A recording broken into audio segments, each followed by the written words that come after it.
नमस्कार प्रेक्षकांनो, S Marathi news वृत्तवाहिनी घेऊन येत आहे गणेशोत्सव निमित्त खास स्पर्धा एक आरती आपल्या सोबत आपल्या घरी। या स्पर्धेत आपणही सहभाग घेऊ शकता। सहभागी होण्यासाठी संपर्क साधा 9067778005। नमस्कार, मी गौरी सूर्यवंशी, एस मराठी मध्ये आपलं स्वागत। बोलूया आजच्या बातमीकडे। मराठा समाजाला सरसकट कुणबी संबोधून ओबीसी अंतर्गत आरक्षण देण्याची मराठा समाजाचे नेते मनोज जरांगे यांची प्रमुख मागणी आहे। मराठा समाजाची सरसकट कुणबी नोंद करून ओबीसी आरक्षण देण्यास सर्वोच्च व उच्च न्यायालयाने स्पष्ट नकार दिलाय।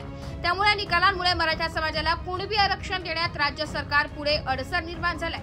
मराठा समाजाला सरसकट कुणबी संबोधून ओबीसी अंतर्गत आरक्षण देण्याची मराठा समाजाचे नेते मनोज जरांगे यांची मागणी आहे।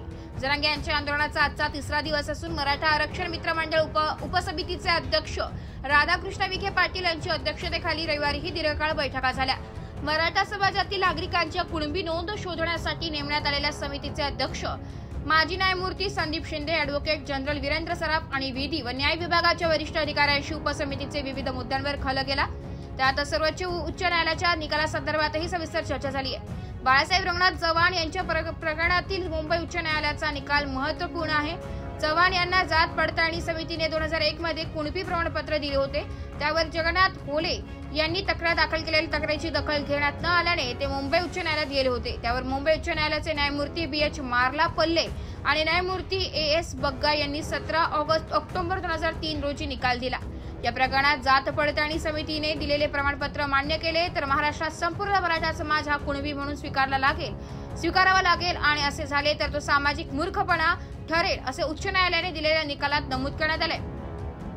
उच्च न्यायालयाच्या निकालाला चव्हाण यांनी सर्वोच्च न्यायालयात आव्हान दिले, तेव्हा न्यायमूर्ती BN अग्रवाल आणि न्यायमूर्ती PK बालसुब्रमण्यम यांच्या खंडपीठाने 15 एप्रिल 2005 रोजी मुंबई उच्च न्यायालयाचा निर्णय योग्य असल्याचं सांगून त्यावर शिक्कामोर्तब केलंय। उच्च न्यायालयाच्या निर्णयात हस्तक्षेप करण्याची आम्हाला काहीच गरज वाटत नाही असे नमूद करून याचिका फेटाळली आहे। सुहास दशरथे विरुद्ध महाराष्ट्र सरकार प्रकरणातही न्यायमूर्ती मार्लापल्ले आणि न्यायमूर्ती NV दाभोळकर यांच्या खंडपीठाने 6 ऑक्टोबर 2002 निर्णय घेतला होता। जात पडताळणी समितीकडे मांडली गेलेली भूमिका स्वीकारली तर मराठा समाजाच्या प्रत्येक व्यक्तीला कुणबी प्रमाणपत्र द्यावे लागेल आणि असे केले तर ते महाराष्ट्रातील वास्तविक सामाजिक व्यवस्थेच्या विरोधात असेल असे उच्च न्यायालयाने निकालपत्रात नमूद केले। देवेंद्र फडणवीस यांच्या मुख्यमंत्री पदाच्या कार्यकाळात 2018 मध्ये राज्य विधिमंडळात कायदा मंजूर करून मराठा समाजाला स्वतंत्र संवर्ग करून आरक्षण देण्यात आले होते। हे आरक्षण सर्वोच्च न्यायालयाच्या न्यायमूर्ती अशोक भूषण, न्यायमूर्ती L नागेश्वर राव, न्यायमूर्ती अब्दुल नाझीर, न्यायमूर्ती हेमंत गुप्ता आणि न्यायमूर्ती रवींद्र भट यांच्या 5 सदस्यीय घटनापीठाचे विविध मुद्द्यांवर रद्दबातल ठरविले आहे। मराठा समाजाला दिलेले आरक्षण सर्वोच्च न्यायालयाने घालून दिलेल्या 50% मर्यादेचा भंग करणारे आहे।